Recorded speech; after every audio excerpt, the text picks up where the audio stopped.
Bonjour et bienvenue sur ma chaîne Savoir et Influence. Alors comme son nom l'indique, il est important de savoir d'où l'on vient pour savoir où l'on va, n'est-ce pas? Cette chaîne aura donc pour objectif de mettre en lumière les grandes réalisations des personnes de la communauté noire et ce dans différents domaines tels que la science, l'éducation, la recherche, la santé, la mode et dans bien d'autres. Nous aborderons également l'entrepreneuriat et les opportunités d'affaires à saisir pour se faire énormément d'argent, notamment à travers le digital, le e-commerce et dans d'autres secteurs d'activité. Aussi, cette chaîne aura pour but de motiver et de mettre en avant l'importance d'investir en soi à travers le développement personnel. Nous allons découvrir notamment des messages, des histoires inspirantes et positives, ainsi que des conseils sur l'attitude à adopter pour être épanoui et heureux. Alors restez à l'affût et soyez inspirés.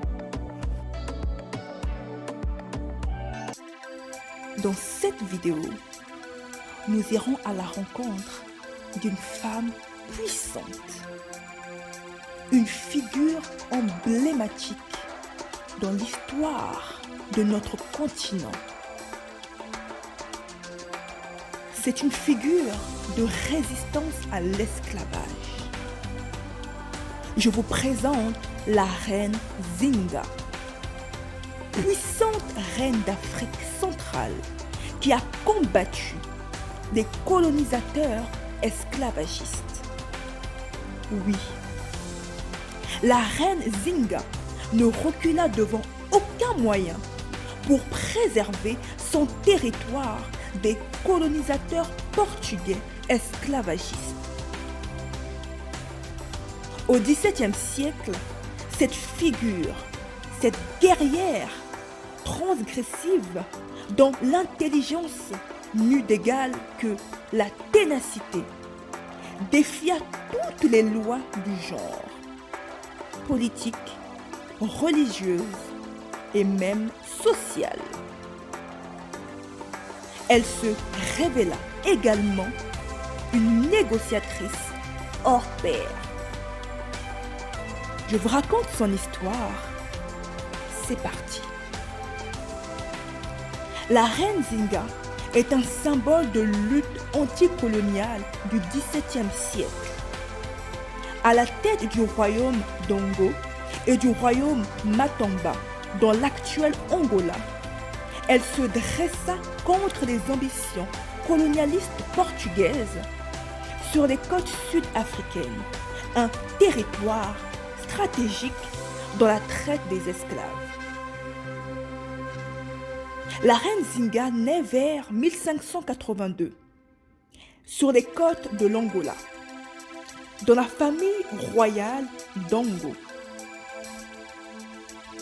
Dès son plus jeune âge, elle reçoit une formation militaire et politique.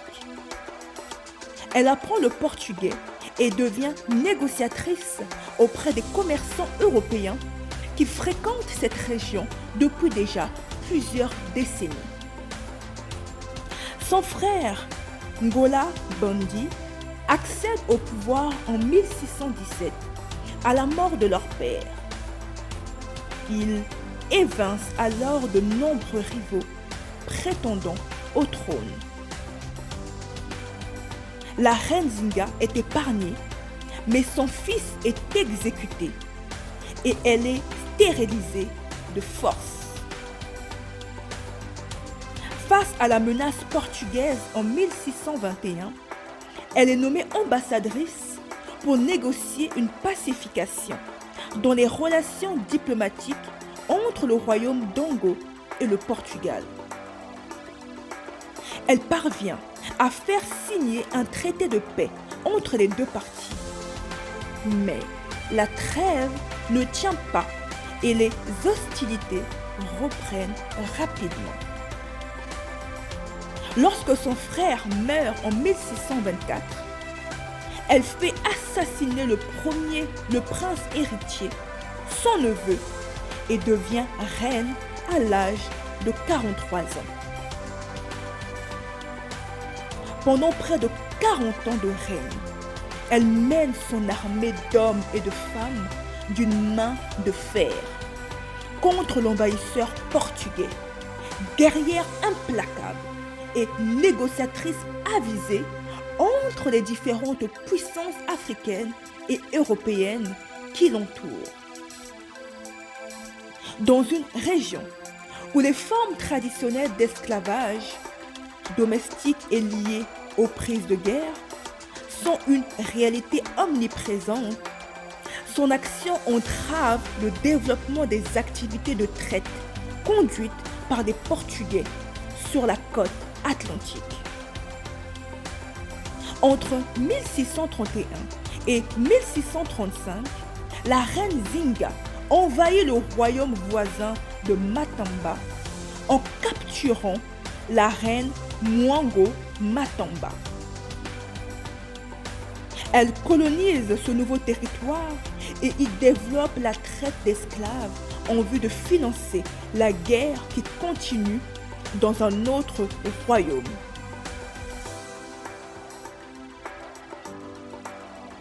Après 25 ans de guerre, la paix est signée avec le Portugal, notamment grâce à la conversion au christianisme, qu'elle avait déjà embrassée à l'occasion des négociations de paix qu'elle avait menées en 1622, avant de l'abandonner un temps pour rallier à sa cause les puissants Ibangala au rite d'initiation particulièrement violent. La reine Zinga meurt de vieillesse en 1663. Aujourd'hui, cette reine, appelée mère de l'Angola, incarne dans le monde un modèle de résistance et d'indépendance au premier temps de la colonisation européenne en Afrique. Oui. Pendant la guerre d'indépendance angolaise, au milieu du XXe siècle, la reine Zinga est revendiquée comme étant une figure de résistance contre le Portugal. Le 23 décembre 2014, la Banque nationale de réserve d'Angola, BNA, a émis une pièce de 20 kwanza, monnaie utilisée en Angola, en hommage à la reine Zinga, en reconnaissance de son rôle dans la défense de l'autodétermination et de l'identité culturelle de son peuple. Oui, elle s'est battue bec et ongle jusqu'au bout. Ainsi, on peut dire que la reine Zinga est une femme libre, était une femme libre, une reine courageuse et fière qui défendit ardemment son rang et son africanité. Oui, cette puissante reine et guerrière africaine reste vivante dans la mémoire des descendants d'esclaves en Amérique comme en Afrique centrale. Et le parcours incroyable de cette reine, la reine Zinga emblématique, a toute sa place dans l'histoire mondiale.